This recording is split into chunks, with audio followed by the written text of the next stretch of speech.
Welcome back. This is the second episode in our Anno Domini 1259 campaign, playing as Osman, Bey of the Kayı tribe. In the last episode, our clan finally reached Tier 2, unlocking the ability to create new parties, recruit additional companions, and field larger armies under the Kayı banner. With more war parties active on the map, we're farming renown passively while patrolling clan territory. With our clan tier increased, we've added two critical companions to our party, Yuftin the engineer and Zakaria, our newly appointed healer. As we march deeper into the crumbling frontier of the Eastern Roman world, banners of gold and crimson flutter faintly in the distance. There, standing at the head of his entourage, we see him, the Emperor of the Nicene Empire himself, a rare sight and a tempting one. He is no mere lord. This is a man whose claim stretches all the way back to Constantinople. Nymphaion, the jewel of the western frontier, and Konya, the heart of Seljuk Anatolia, two cities that would take years of warfare to claim by force, now possibly within reach with one decisive strike. We approach under the veil of diplomacy, a greeting, a bow, a few exchanged words, formalities that mean little in the wild frontier, where power is measured not in titles, but in steel. The Emperor's men may have the high ground, but we hold the real advantage: mobility, flexibility, and precision. We divide the horse archers into two wings, spreading them across the flanks in a wide crescent formation. They'll begin the harassment. As the battlefield settles into motion, I take my place behind the lines to see everything. I station my Gulam lancers directly in front of me, split into two tight, disciplined detachments. We've turned the field into a trap. Now we wait for them to walk straight into it. Switching into strategic view, the battlefield unfolds like a living map beneath our eyes. The sudden shift in the Roman formation, their cavalry detachment breaks away from the main force, thundering downhill toward our right flank. The right detachment of Gulam Lancers surges forward, meeting the charge head-on. The left Gulam detachment ride low and fast, moving behind the enemy cavalry's exposed rear. The Roman cavalry, tangled in a losing fight with our front line, begins to falter. Horses pull back, lances break. That's when the left Gulam detachment slams into their rear. With swift commands, I order my horse archers to reposition immediately, spreading them back out across the left and right flanks, but this time with a new purpose, not harassment, but containment of their infantry. We didn't even need to give the order. Before the Roman infantry could fully mobilize, our Gulams, fresh from their crushing victory over the enemy cavalry, charged straight into the exposed Roman center. Seeing the Gulams carve a path through the enemy's center, I ride out with my reserve horse archers, flanking wide and fast along the edge of the battlefield. We loop behind the remaining infantry, now exposed, disoriented, and facing the wrong direction. Their backs turned toward us as they try desperately to brace against the charging lancers in front. Arrows rain into their rear rank, disrupting their formation, forcing the once disciplined phalanx to twist, turn, and falter. Their wall of pikes breaks from within, not by steel, but by fear.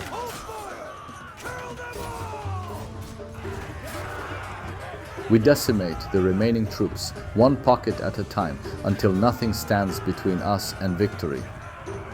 Only 6 riders fell in the clash, 6 warriors, honored and remembered. Meanwhile, the Roman host lies broken, 38 dead, 43 wounded, and the rest scattered or captured. And now, at the center of it all, we hold the Emperor of Nicaea as our prisoner, the prize of a flawless operation. We take prisoners now, not out of mercy, but because they hold value. Officers, nobles, and imperial retainers are all bargaining chips in the shifting power of Anatolia. And the loot, it's more than just scattered weapons and armor. This is the wealth of an empire's campaign force.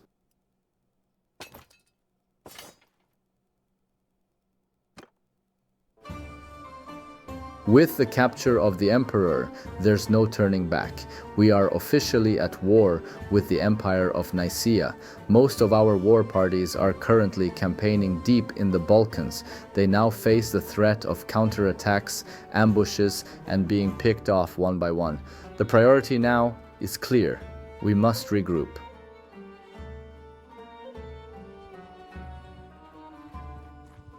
We've done it. We've successfully regrouped near Prusa, uniting all surviving war parties under a single banner. The threat of being picked off is behind us. Now we turn our gaze south, toward the heart of Anatolia. With the arrival of our Anatolian troops, our ranks are now full. A complete and disciplined host prepared for the greatest challenge yet. We turn our banners southeast toward Konya, the heart of the Seljuk Sultanate, a city rich in prestige, power, and legacy. As our banners rise before the mighty walls of Konya, we realize the weight of one critical oversight. Our coffers are too shallow, our supplies too light. The army is full, the men are ready, the siege engines nearly in place, but we don't have enough coin to sustain a prolonged siege. We won't risk it. A siege without supplies is not conquest. It's suicide. The army turns from the walls of Konya. Our warband marches north toward Ankara, the nearest trade hub. Once in Ankara, we'll sell what remains in our baggage trains, convert equipment into coin.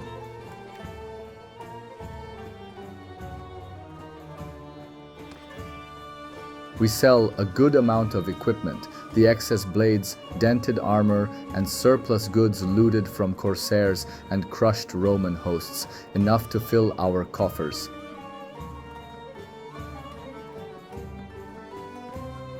The finest pieces, the hardened steel, the reinforced mail, the noble tier weapons, those stay with us. They are meant for our soldiers.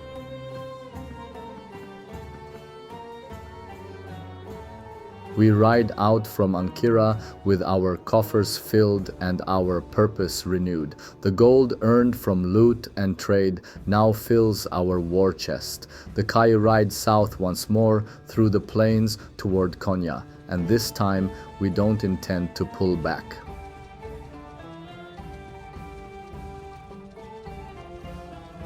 We arrive before the mighty walls of Konya.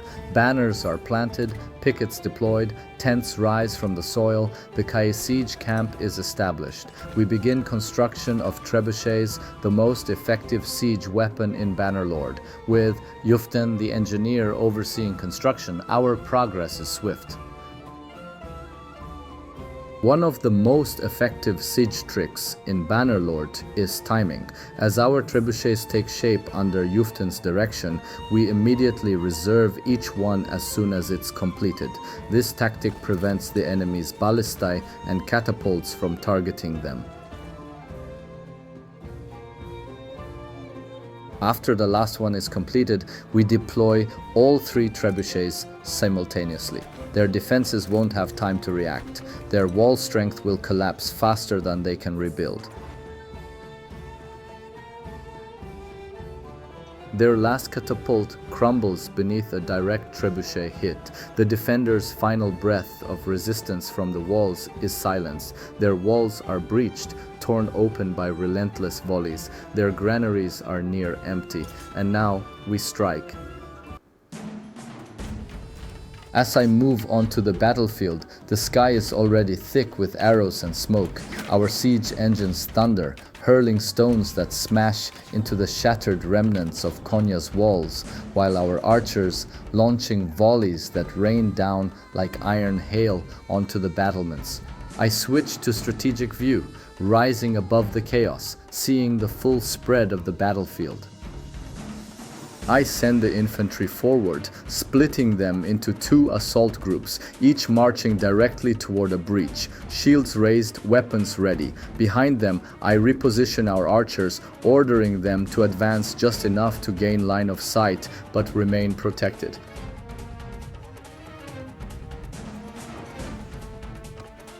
I press deeper into the chaos, not just to fight, but to command with clarity.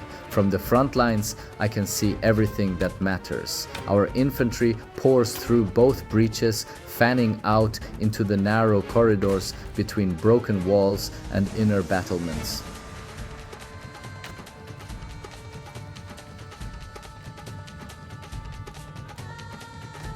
From the strategic view, the battlefield unfolds like a perfectly executed plan. Both breaches are flooded with our infantry, two steady waves advancing in unison, forcing the defenders to split their already broken lines. Our archers remain tightly grouped behind, firing with precision.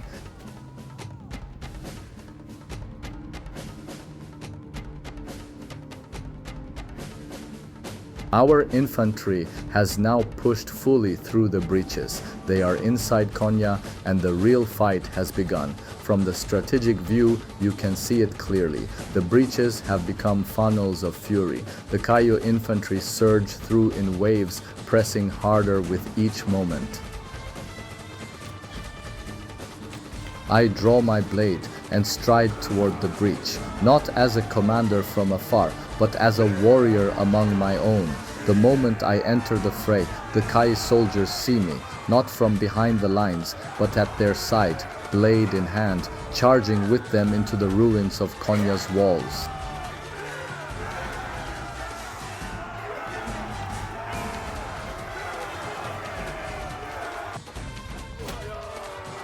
Now, only one tower remains, the final stronghold of resistance. Our infantry regroups into tight formation, shields raised, blades bloodied but steady. We move forward as one, formation solid, lines locked. The surviving defenders brace for the charge, their morale already shattered.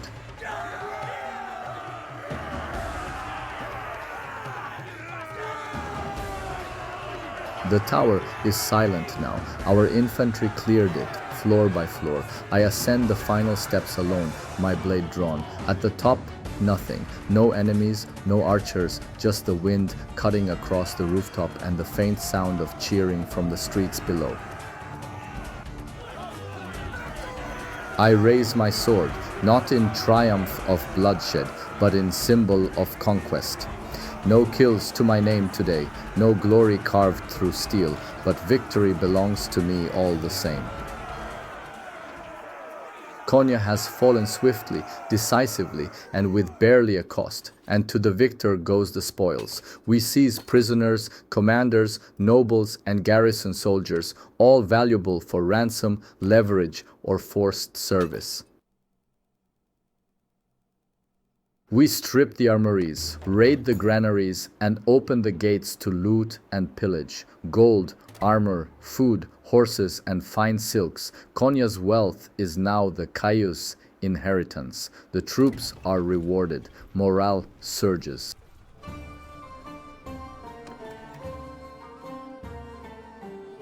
Now comes the harder part, control. Before we can convert the city to truly reflect Kayı rule, we must win the people. We declare festivals and games, flooding the streets with color, music, and distraction. To ensure continuity and calm, we appoint Rumi as governor, a man of wisdom, diplomacy, and presence.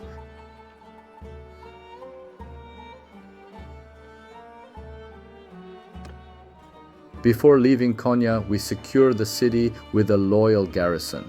Their job is clear: hold the walls, maintain order, and keep the Kayı banner flying high in our absence. We take only what we need: elite riders, experienced commanders, and our siege crews, and begin the march toward Nymphaion, the next jewel in our campaign. We know what's coming. If we wait too long, reinforcements from Macedonia will arrive. And when they do, every moment of hesitation could cost us what we've earned, so we move fast. We arrive before Nymphaion, its walls far smaller and humbler than those of Konya, but no less important. Without delay, we begin construction of our siege camp, once again applying the same tactics that brought us swift victory at Konya. Trebuchets will be built one by one, each one reserved the moment it's finished, keeping them safe from enemy siege fire. Once 3 are prepared, we'll unleash them all at once in a coordinated bombardment, targeting the wall for maximum effect. The walls of Nymphaion have crumbled beneath the weight of our siege engines. Now, the sword takes over where the stone left off. I climbed to higher ground, overlooking the siege with a clear view of the battlefield laid out before me. Below, our infantry surges forward, splitting into 2 groups as they advance toward both breaches. Behind them, our archers maintain a constant volley. I've seen enough from the high ground. It's time. With a nod to my companions, I descend into the chaos, surrounded by my personal guards. We ride forward together, entering through the main breach and into the heart of the city. The garrison is scattered, their formations shattered, and only small pockets of defenders remain, clinging to corners of the city like dying embers. I spot a lone imperial archer, separated from his comrades, darting through the wall. Wounded and bleeding, he turns to flee one last time, hoping to vanish into the rubble and smoke. But he's cornered. He stumbles into a dead end, back against the stone wall. But before I can strike, an arrow flies over my shoulder. In the blink of an eye, it buries itself in his chest. Denied a kill, not by failure but by precision. One of my own struck true, and the last of the defenders falls at our feet. From the walls, from the streets, from every corner of Nymphaion, the cheering begins. It echoes across the city like thunder. Nymphaion has fallen. We have captured someone of immense value. The Empress of the Empire of Nicaea herself, seized during the final moments of the siege, taken alive by our forward infantry near the governor's estate. We will not waste this. Her capture gives us unmatched leverage. With her, we will bargain for peace on our terms, not just to end the fighting, but to legitimize what we've already taken. Without delay, I descend into the cold stone halls beneath the keep, the dungeon. I speak plainly, no threats, no theatrics. I offer terms, not cruelty, but realism. Peace in exchange for her freedom, recognition of the lands now under Kayı control. Finally, she agrees. The moment the words leave her lips, I step aside and signal the guards. She walks free.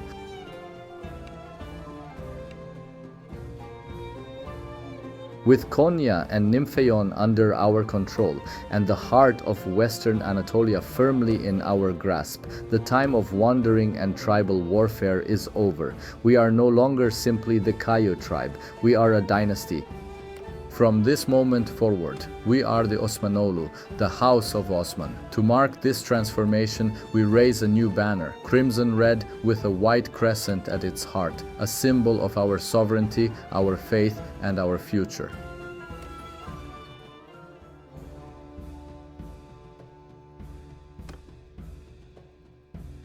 And with that, our transformation is complete. From humble beginnings as a migrating tribe, through decisive battles, cunning tactics, and ruthless strategy, we now stand as lords of Western Anatolia.